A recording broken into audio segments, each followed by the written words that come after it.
Bismillahirrahmanirrahim. Akhir tahun melaku-melaku bareng Pak Subur. Mas Mbak Yu sing jawab salamku tak dungakno panjang umur. Assalamualaikum warahmatullahi wabarakatuh. Alhamdulillah, alhamdulillahilladzi ja'alal islam al-aqidah wa ja'alal qur'ana imama wa ja'alana rasulillahi sallallahu alaihi wasallam uswatun hasanah walil alamina rahmah wa ja'alal Indonesia daulatan mustaqillah bi Pancasila falsafah wa bi undang-undang dasar asasah wa min Sabang ila Merauke Aceh porak-poranda bi gelombang tsunami wilayah wa min kota Lumajang Jawa Syarkia bi erupsi Semeru musibah bikin rakyat resah gelisah wa insya Allah Ma'ar Haji Joko Widodo PPKM level 3 dibatalkan karena Nataru membuat baldatun thayyibatun wa rabbun ghafur amin amma ba'du. Yang saya ta'zimi khudama muda Al-Quran Study Group Universitas Negeri Malang nan begitu hebat, beserta teman-teman yang sedang menyaksikan hamba sahaya ini nan penuh maksiat tapi kali ini berlagak memberi nasihat. Shallu ala Nabi Muhammad.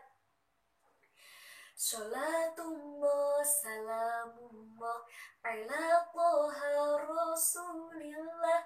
Salatullah salamullah ala Yasin Habibillah. Ayo konco podo ngaji akeh cupo ing tahun iki, tantangane dieksploitasi bareng iman dievaluasi. Mas Mbak Yu yang semoga senantiasa berbahagia menyambut tahun baru. Tidak sadarkah bahwa di penghujung tahun ini begitu banyak musibah yang datang silih berganti. Mulai dari kasus tetangga kita, seorang mahasiswi yang bunuh diri di samping makam ayahnya dengan motif depresi karena pacar dan masalah hidup lainnya. Kemudian kemarin baru saja saya mendengar bahwa ada berita ada seorang ustadz dari Yayasan Pondok Tahfidzil Quran tapi rela memperkosa 12 santriwatinya, hingga sekarang terhitung ada 8 anak tak berdosa terlahir ke dunia akibat ulahnya. Begitu miris, bukan? Na'udzubillah summa na'udzubillah. Mas Mbak Yu yang sangat saya hormati, kita semua tahu dunia ini sedang tidak baik-baik saja. Orang yang berada di dalamnya pun siap gak siap harus mampu menyesuaikan dirinya dengan keadaan. Betul apa betul? Setiap apa yang kita perbuat pasti dibarengi dengan sebuah rasa senang, sedih, kecewa, marah, gelisah, takut, yang pada dasarnya semua rasa itu diciptakan oleh diri kita sendiri. Itu yang dinamakan tantangan. Saya pernah mendengar kata bijak begini: jangan pernah meminta kepada Tuhan untuk selalu membimbing langkah kita kalau kita sendiri belum siap untuk melangkah. Di sini jelas bahwa mengeksploitasi atau mengambil keuntungan secara besar-besaran dari setiap tantangan yang ada di hadapan kita adalah sebuah keharusan. Di sini kita sepakati bahwa istilah eksploitasi itu sama artinya dengan berani menghadapi sebuah tantangan yang bagaimana caranya tantangan tersebut memberi dampak positif kepada kita maupun orang-orang yang ada di sekitar kita, alias memberi keuntungan. Mas Mbak Yu yang sangat saya hormati, masih setia mendengarkan saya kan? Baik. Berbicara masalah tantangan itu begitu banyak, bukan?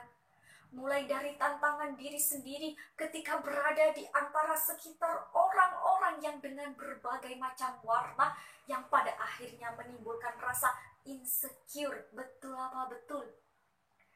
Kasus bunuh diri dan pemerkosaan yang saya tadi sebutkan di awal merupakan bagian dari salah satu tantangan yang seharusnya kita hadapi, bukan meninggalkan atau malah mengakhirinya. Setuju? Lantas bagaimana tanggapan kita semua, tanggapan Mas Bayu yang katanya sebagai pemuda alias bahasa kerennya agent of change, setelah mendengar kasus dan mengetahuinya, apa yang harus kita lakukan? Iya, benar. Jawabannya adalah IMAN, iman. Iman berasal dari kata amana yu'minu imanan, yang artinya percaya atau yakin. Mari mulai sekarang kita mengevaluasi iman kita, meninjau kembali kekuatan iman kita. Katanya orang Islam, tapi imannya kok masih pas-pasan? Katanya percaya bahwa Allah selalu ada. Katanya percaya bahwa setiap perbuatan kita dicatat oleh malaikat. Katanya percaya bahwa tiada kata-kata mutiara yang paling sempurna kecuali Al-Quran, kitabnya Allah. Katanya percaya bahwa sebaik-baiknya teladan adalah Rasulullah. Katanya percaya bahwa dunia ini pasti ada akhirnya. Dan terakhir, katanya percaya bahwa takdir Allah ada juga yang ditentukan karena amalia kita.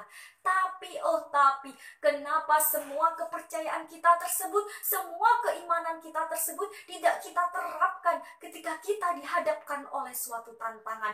Itu yang harus kita evaluasi dan itu yang harus kita koreksi.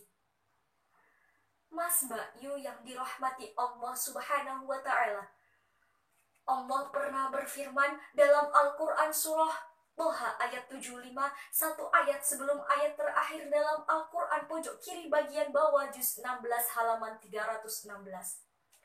Wa may ya'tihi, dan barang siapa yang datang kepada Tuhannya Allah mukminan dalam keadaan beriman, qad amilas sholihati, dan dia benar-benar mengerjakan amal soleh, faulaika, maka mereka itulah lahumud darajatullah, orang-orang yang memperoleh derajat yang tinggi alias tempat yang mulia.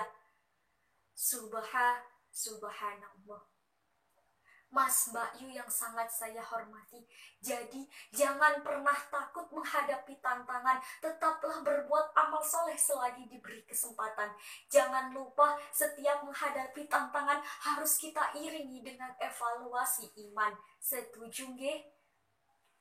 Mas Bayu, mungkin cukup sekian yang dapat saya sampaikan. Apabila ada kekurangan, sekiranya mohon dimaafkan. Apabila ada kelebihan, saya yakin sepenuhnya itu datang dari Allah yang Maha Penyayang. Pantun dulu nggih. Berdiri di sini tak lain berniat syiar dengan mengikuti program Tamasyah. Mas Bayu yang saya cintai, salam semangat dan bahagia dari saya yang berangan-angan menjadi dai muda. Assalamualaikum warahmatullahi wabarakatuh.